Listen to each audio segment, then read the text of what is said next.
दोस्तों नमस्कार। स्वागत है आप सभी का मार्गदर्शन फॉर सिविल सर्विसेज में। मैं अनुराग चौधरी। दोस्तों आज के वीडियो में हम देखेंगे राजनीति विज्ञान का प्रमुख चैप्टर संप्रभुता। इस वीडियो में हम देखेंगे संप्रभुता क्या है, संप्रभुता का अर्थ, उसकी विभिन्न विचारकों द्वारा क्या परिभाषाएं दी गई हैं, संप्रभुता के प्रमुख लक्षण कौन कौन से हैं और इसके प्रमुख प्रकार। तो आइए शुरू करते हैं संप्रभुता। दोस्तों जैसा कि आप सभी जानते हैं, संप्रभुता या सॉवरेनिटी राज्य का एक प्रमुख आवश्यक तत्व है। राज्य के आप सभी जानते हैं कि राज्य के 4 प्रमुख तत्व होते हैं: जनसंख्या, भूभाग, सरकार एवं संप्रभुता। लेकिन इन चारों तत्वों में संप्रभुता राज्य का महत्वपूर्ण आवश्यक तत्व है। जैसे 4 तत्व हैं: जनसंख्या होनी चाहिए किसी राज्य में, भूभाग होना चाहिए, उसमें कार्य करने के लिए एक सरकार होनी चाहिए, और सबसे महत्वपूर्ण जो तत्व है वो है संप्रभुता। तो संप्रभुता राज्य का सबसे महत्वपूर्ण तत्व है और संप्रभुता से ही राज्य की वास्तविक पहचान होती है। और सबसे बड़ी बात यह कि संप्रभुता ही वह अनिवार्य तत्व है जिसके आधार पर राज्य को अन्य समुदायों से अलग किया जाता है। इस संबंध में प्रमुख राजनीतिक विचारक गैटल की परिभाषा है कि संप्रभुता ही राज्य का वह लक्षण है जो इसे अन्य समुदायों से अलग करता है। तो इम्पॉर्टेंट है, गैटल कहते हैं कि संप्रभुता ही राज्य का वह लक्षण है जो इसे अन्य समुदायों से अलग करता है। इसके अलावा संप्रभुता पर लास्की की परिभाषा है कि संप्रभुता के कारण ही राज्य अन्य मानव समुदायों से भिन्न है। अन्य समुदाय भी होते हैं लेकिन उनमें संप्रभुता निहित नहीं होती है। संप्रभुता का वास केवल राज्य में ही होता है। तो इस तरह से लास्की कहते हैं कि संप्रभुता की वजह से ही राज्य अन्य मानव समुदायों से अलग है। अब आइए देखते हैं संप्रभुता का अर्थ और परिभाषा। संप्रभुता का अर्थ और परिभाषा। तो संप्रभुता शब्द जो है यह सॉवरेनिटी, अंग्रेजी भाषा के सॉवरेनिटी जो है, सॉवरेनिटी देख लीजिए, इसका हिंदी अनुवाद है। जो संप्रभुता है ये सॉवरेनिटी का हिंदी अनुवाद है। लेकिन जो सॉवरेनिटी शब्द है वो लैटिन भाषा के 2 शब्दों से मिलकर बना है। लैटिन भाषा के इम्पॉर्टेंट है क्योंकि जो सबसे प्राचीन भाषा मानी जाती है लैटिन भाषा, और जो राजनीतिक विचारों का या जो हम राजनीतिक परिभाषाएं पढ़ते हैं उसमें बहुत ढेर सारी जो मूल चीज़ें हैं वो लैटिन भाषा से ही ली गई हैं। तो सॉवरेनिटी का हिंदी अर्थ होता है संप्रभुता, और सॉवरेनिटी लैटिन भाषा के 2 शब्दों से मिलकर बना है, सुपर प्लस एनस।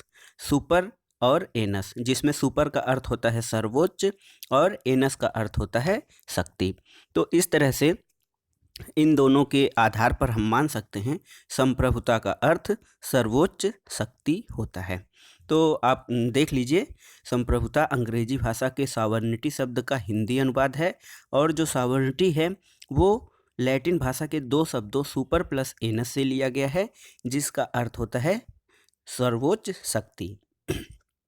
अब आइए देखते हैं संप्रभुता की परिभाषा के संबंध में। अर्थ तो हमने देख लिया है, परिभाषा के संबंध में ये है कि संप्रभुता की परिभाषा करना अत्यंत कठिन है। हम लोगों ने पहले चैप्टर में जब राजनीति विज्ञान की परिभाषा देख रहे थे तो उसमें भी हम लोग यही देखे कि राजनीति विज्ञान की सटीक परिभाषा करना बहुत कठिन कार्य है।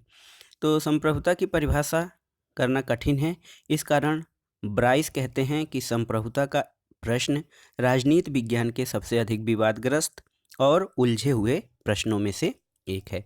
ब्राइस का कथन है कि संप्रभुता की परिभाषा करना इतना कठिन है, इसलिए ब्राइस ने ये कह दिया कि संप्रभुता का जो प्रश्न है वो राजनीति विज्ञान में सबसे अधिक विवादग्रस्त और उलझे हुए प्रश्नों में से एक है। तो आइए देखते हैं संप्रभुता की विभिन्न विचारकों द्वारा क्या परिभाषाएं दी गई हैं। इम्पॉर्टेंट है ये, विभिन्न विचारकों द्वारा परिभाषाएं क्या दी गई हैं। तो पहले हम देखते हैं जॉन बोंदा की परिभाषा। बोंदा कहते हैं कि जो संप्रभुता होती है यह नागरिकों एवं प्रजा के ऊपर प्रयोग की जाने वाली सर्वोच्च शक्ति है।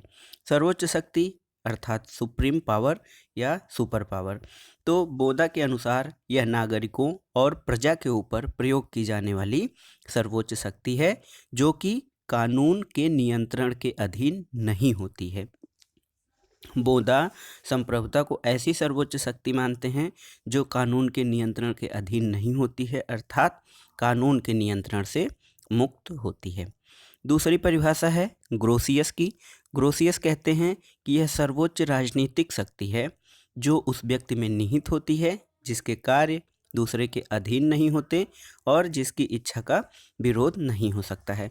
तो ग्रोसियस ये मानते हैं कि सर्वोच्च राजनीतिक शक्ति संप्रभुता है और यह जो संप्रभुता है उस एक ऐसे व्यक्ति में निहित होता है जिसके कार्य किसी दूसरे के अधीन नहीं होते हैं, अर्थात वह स्वतंत्र होता है और उसकी इच्छाओं का कोई विरोध नहीं कर सकता हो।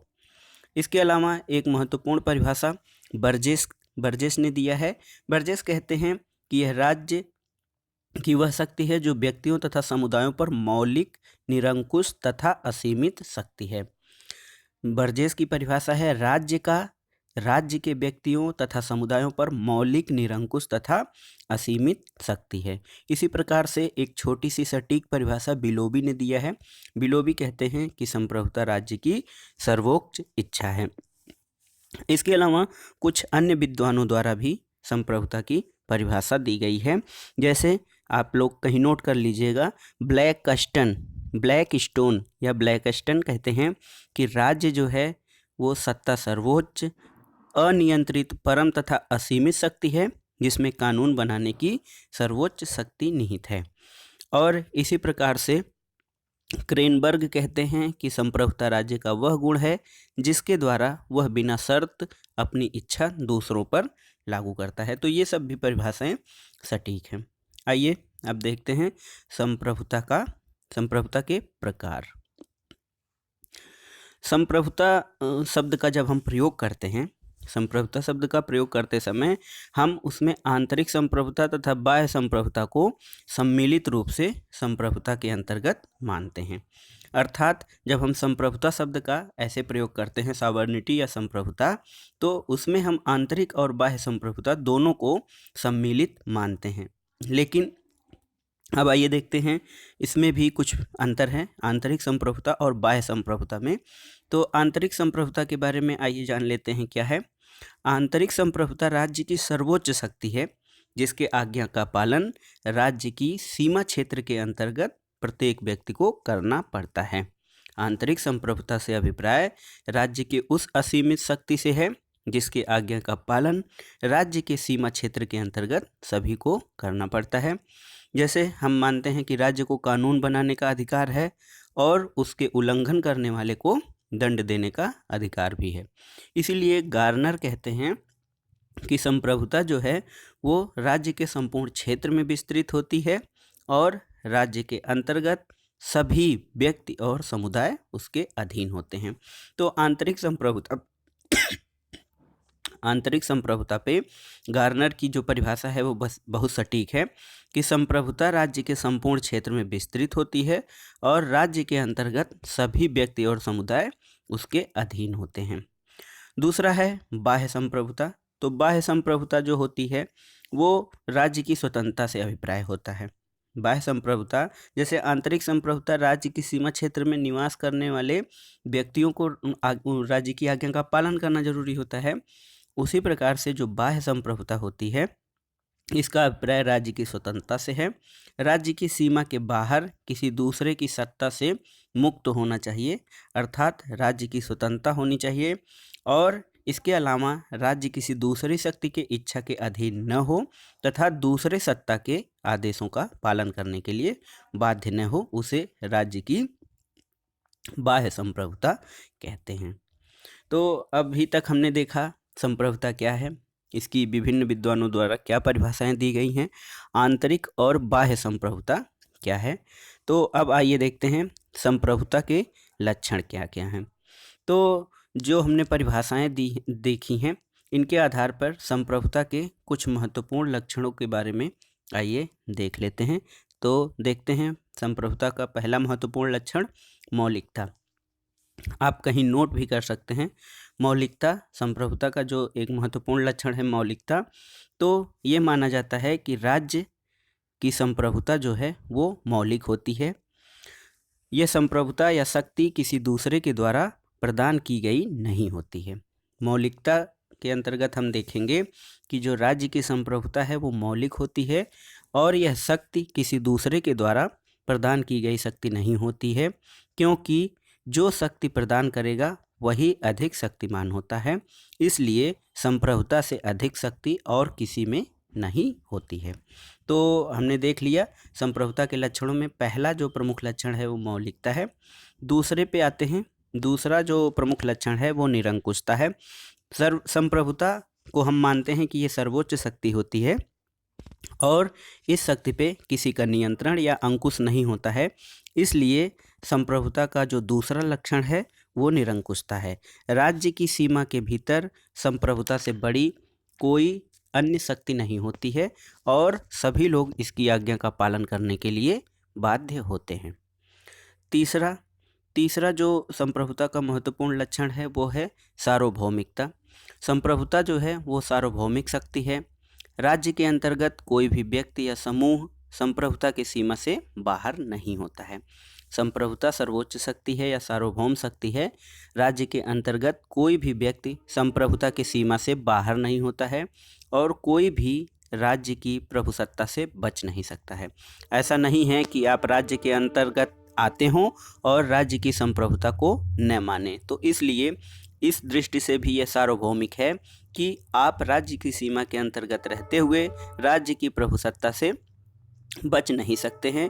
इस दृष्टि से जो संप्रभुता है वो सर्वव्यापी है और यदि किसी को किसी नियम या आदेश से छूट भी मिलती है तो वो संप्रभुता की इच्छा पर निर्भर होता है। अब आइए देखते हैं संप्रभुता का चौथा जो महत्वपूर्ण लक्षण है वो है अस्थायित्व। अस्थायित्व यानी कि संप्रभुता अस्थायी होती है। राज्य का अस्तित्व जो होता है वो संप्रभुता पे निर्भर होता है। सरकारें तो बदलती रहती हैं लेकिन संप्रभुता समाप्त नहीं होती है।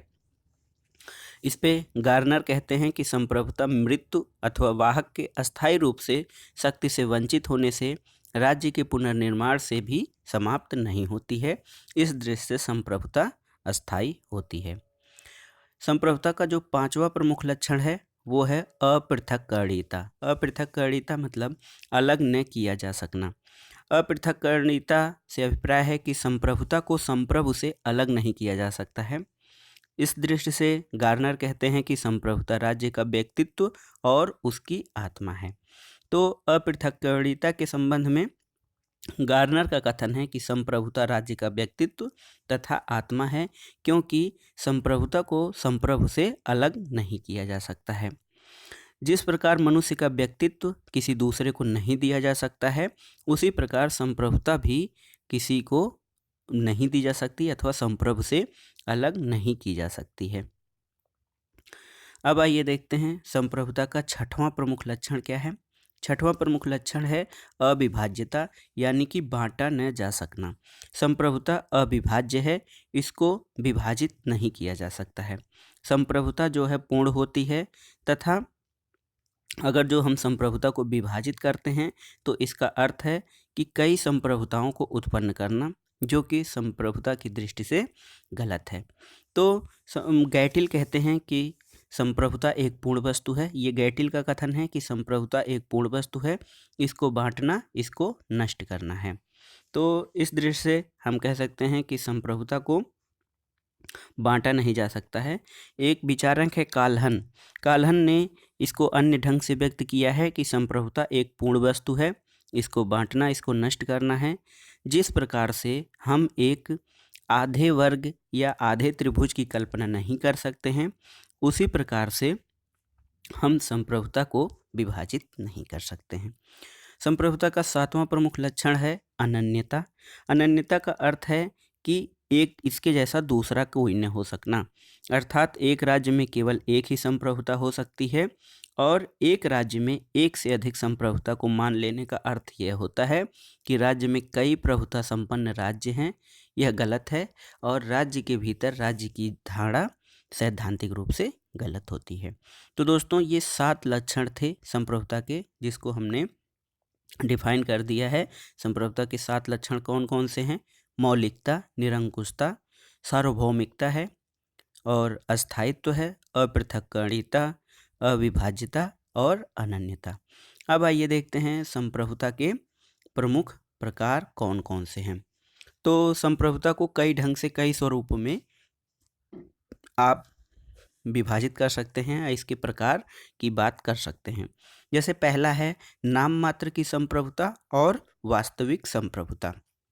तो नाम मात्र की संप्रभुता का अभिप्राय ये होता है कि किसी व्यक्ति या इकाई में औपचारिक रूप से तो संप्रभुता हो केवल, लेकिन केवल वह नाम मात्र की हो।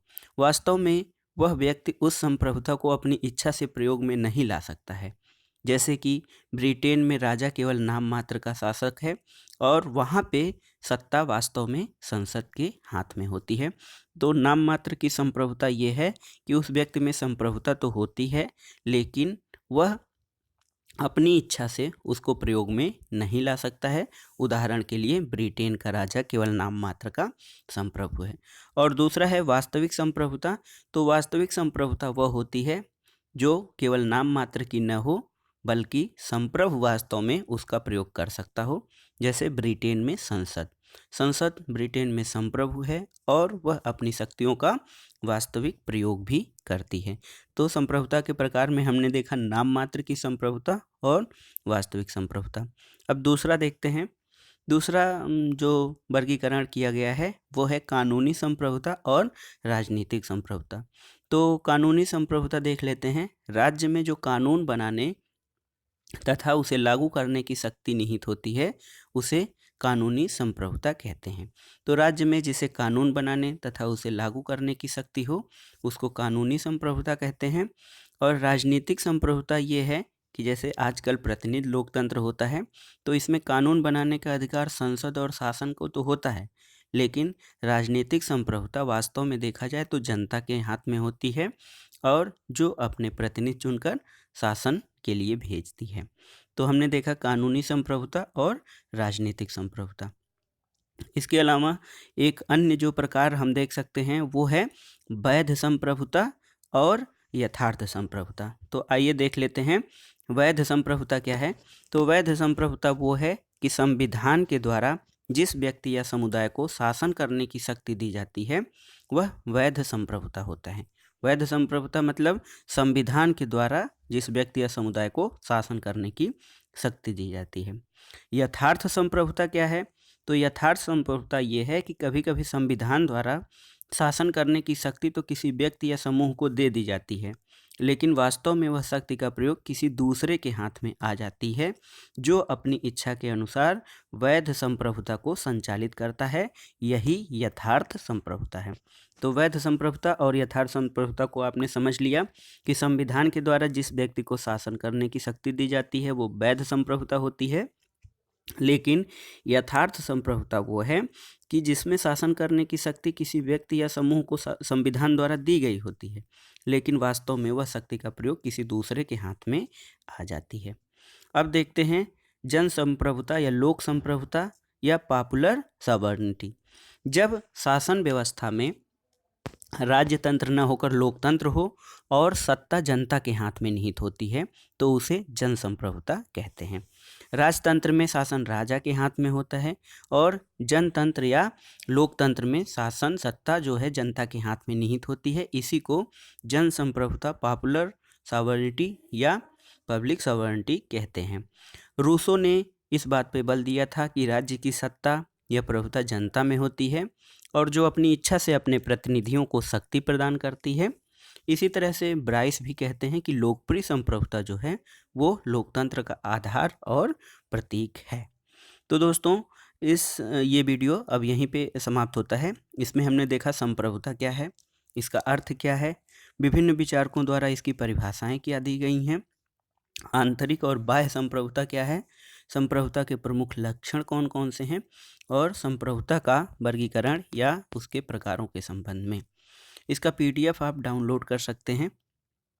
डिस्क्रिप्शन बॉक्स में दिए गए लिंक पर क्लिक करके इसका PDF डाउनलोड कर लीजिएगा।